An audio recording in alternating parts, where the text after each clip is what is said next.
Noong October 2013, lumindol ang Bohol, magnitude 7.2, at ang mga simbahang nakatayo ng 4 na siglo ay bumagsak sa isang kisap mata.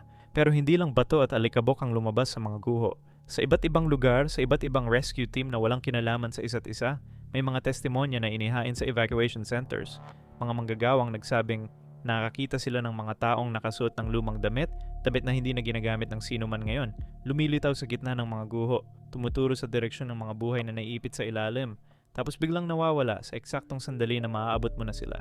Ang mga opisyal ng relief operations ay tahimik na nagtala ng pattern. Magkakaibang lugar, magkakaibang grupo, magkakaibang simbahan, pero iisa ang kwento. Ang lindol ay nagbukas ng lupa na nakaselyo ng daan-daang taon, at ang lumabas sa loob ng mga kolonyal na pader ay hindi kaaway. Hindi masamang espiritu ang lumitaw sa Bohol. Mga bantay pa rin sila ng simbahan na mahal nila.